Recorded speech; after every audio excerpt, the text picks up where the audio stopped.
Furies. This is a Shudder original, and it's a slasher movie, and slasher is one of my favourite subgenres of horror. Anything slasher I am keen to see, I am interested to see where it would go. And on top of that, this is an Australian slasher as well, which caught my interest. Going into this movie, I didn't really have any expectations going in. I didn't really know what the story or the premise of this movie was. I didn't see any of the trailers. I had a quick read of the synopsis. It sounded interesting.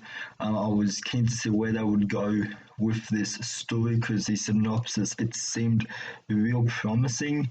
But what really sold me on this movie was it's a slasher movie, and some of my favorite horror movies are slashers. So yeah, I was keen to give this one a try. I've been wanting to watch it for a while. This movie, it follows the typical standard slasher tropes that we come to expect in a slasher movie.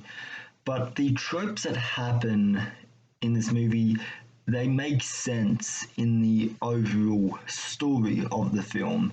Because this is a very closed-in environment. And I'm not trying to keep this review spoiler-free as well, so there's only so much I can say about certain things in this movie.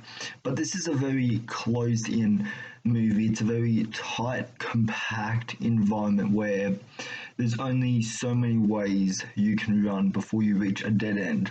And like that in itself is a slasher trope. The reason why I say it makes sense is because the people who are running this game, they find a way to keep the characters in this one environment. And I won't get too much into that just in case it is a spoiler. But yeah, they find a way to keep them within this game. On the other hand, there are plenty of areas to run within this horror playground, if you want to put it that way. So as much as it is closed in and there's only so many areas you can run, it's a pretty big laid out area. There's been obviously a lot of thought and effort into executing this game. If you're like me and you like on-screen gore in your slasher movies, this movie delivers in spades. There is some great practical gore on display here, and there's a few scenes in this movie where I was wincing because this movie it does go for it when it comes to its kills, and it does not shy away from it. There's one kill in particular. It's very early on in the movie where something happens to a character. I won't spoil the kill, but it includes slicing off a part of their body. And it happens within the first maybe 20 to 30 minutes of this movie. Like when you see the scene, you'll know exactly what I'm talking about. But yeah, I did not expect this movie to have as much gore in this movie as it did. But I am glad it did because it made for some great sequences, it made for some great practical effects.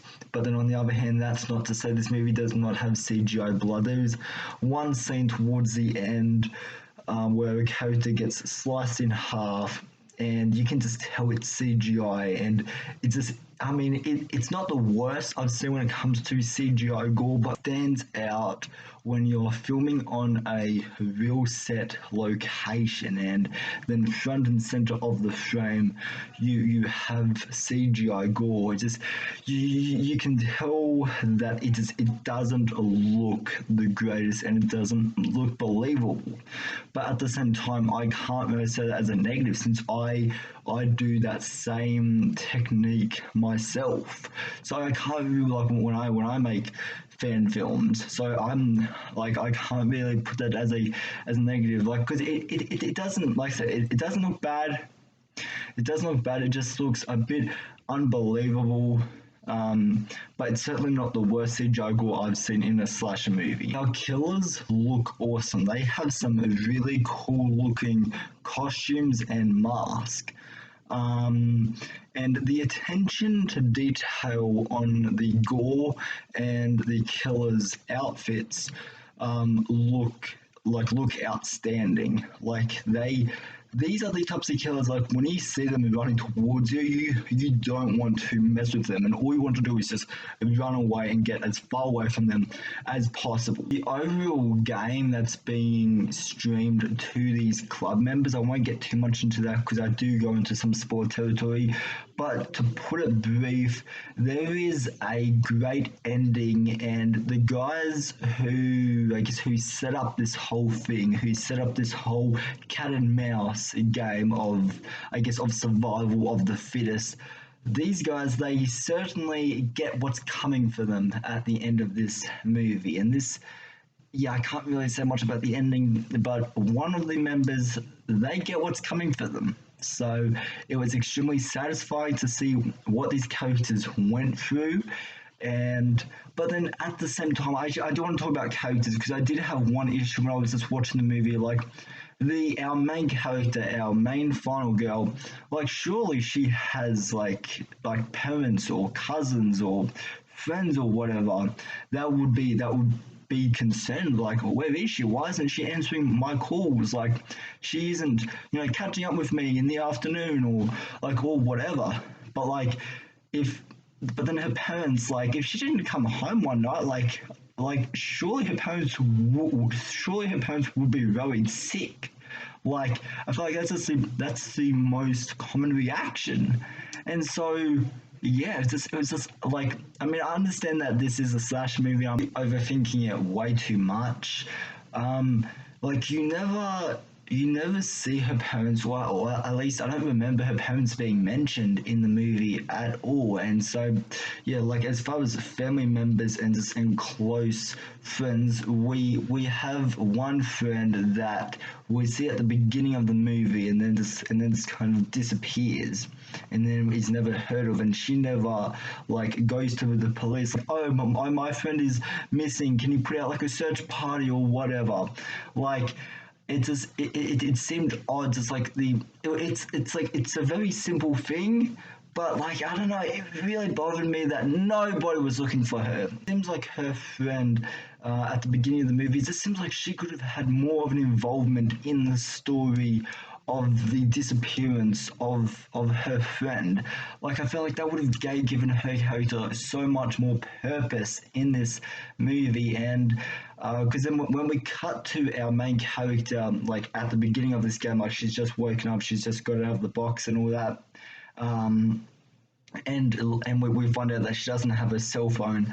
But I know for a fact, that police officers can track phones, and the killers or the people in charge of this club would have her phone. So, like, if her friend from the beginning like went to the police and just asked and told them like I'm concerned for my friend, where is she? Like they would be able to track her phone, and then I mean that would probably be the easy way out of this movie, but it's just it seemed odd to me that nobody was looking for her, nobody put out like a search party, and I understand that we had to understand that the focus of the game, the focus of this movie is the dangerous game, is the Beauty and the Beast game that we're seeing.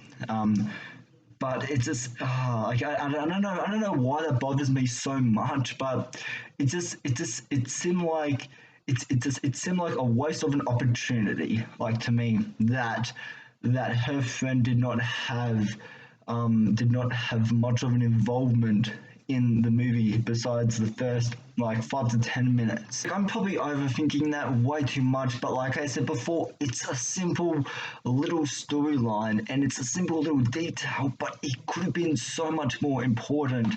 And like I said, I just feel like it was a waste of a great opportunity to strengthen your story. And like the story of this movie, it is simple. It's a slasher movie.